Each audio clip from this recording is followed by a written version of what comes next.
channel. So ngayon, para sa aking mga subscribers, meron ulit akong bagong update sa inyo. So yung hinihintay nyong Amorosa. Ito yung mga duplex at saka single attach.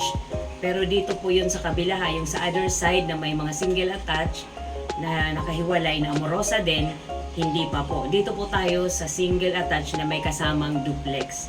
Amorosa Residences. Kung ito po yung update ko para sa inyo. Okay?